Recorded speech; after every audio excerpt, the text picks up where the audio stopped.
হাজারো বাধা পেরিয়ে নাইম ও ঝিনুকের ভালোবাসা অবশেষে পূর্ণতা পেল। সত্যি ভালোবাসা সত্য হলে কোনো বাধাই বাধা হয়ে দাঁড়াতে পারে না।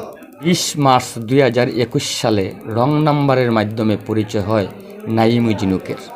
এটি তাদের মাঝে গভীর ভালোবাসা। বলে রাখি, নাইমের বাড়ি কিশোরগঞ্জ জেলা 1400 নোয়াপাড়া গ্রামে, আর ঝিনুকের বাড়ি কিশোরগঞ্জ গুর মসজিদ এলাকায়। এক পর্যায়ে নাইম ও ঝিনুকের গভীর ভালোবাসার কথা ঝিনুকের পরিবার জানতে পারলে মানতে পারেন নাই, কারণ নাইম হলো গরিব পরিবারের সন্তান। ওইদিকে নাইম তার ভালোবাসার কাছে হার মানতে রাজি নয়। নাইম ঝিনুককে পাগলের মতো ভালোবাসেন, তাই তিনি সিদ্ধান্ত নিলেন সৌদি আরবে চলে যাবেন। তাই নাইম সৌদি আরবে চলে গেলেন। দিন রাত পরিশ্রম করে সফলতা অর্জন করলেন। তার পরবর্তীতে ঝিনুকের পরিবার যখন সেই নাইমের সফলতা দেখতে পারেন, তখন ধীরে ধীরে সেই সম্পর্কটা মেনে নিতে শুরু করেন।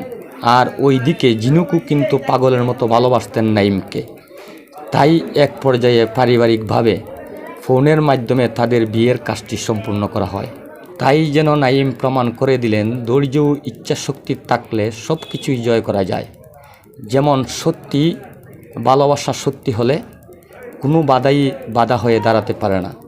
তাই আপনারা দেখতে পাচ্ছেন, নাইম ও ঝিনুকের ভালোবাসার মাঝে বাধা হয়ে দাঁড়াতে পারেন নাই। একমাত্র সেই নাইমের অদম্য শক্তি, দিনরাত পরিশ্রম, ধৈর্য সফলতা এনে দিয়েছে। তাই আমরা সকলেই যেন তাদের জন্য দোয়া করি, তাদের দাম্পত্য জীবন সুখী ও সুন্দর হোক। সবশেষে যে কথাটি বলতে চাই, পুরুষ মানুষের ধৈর্য, শক্তি এবং পরিশ্রমই বয়ে নিয়ে আসতে পারে জীবনের সফলতা। যেমনটি দিনরাত পরিশ্রম করে সফলতা অর্জন করে দেখিয়ে দিয়েছেন নাইম। তাই সুপ্রিয় দর্শক, টাকা ছাড়া পুরুষ মানুষের জীবনটি জিন্দা একটি লাশ। তাই সকলেই পরিশ্রম করতে শিখুন, সফলতা অর্জন করুন।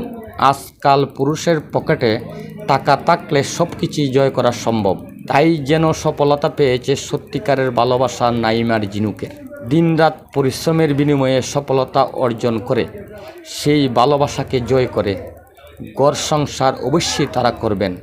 প্রবাসের মাটি থেকে সেই নাইম দেশে ফিরবেন, সুখী সুন্দর জীবন গড়বেন, সংসার করবেন, এই প্রত্যাশাটুকু করে তাদের বিবাহিত দাম্পত্য জীবন যেন সুখেরও সুন্দর হয়, ওই কথাটি বলে আমি আমার ভিডিও থেকে এখানে বিদায় নিচ্ছি। সকলেই ভালো থাকুন, সুস্থ থাকুন।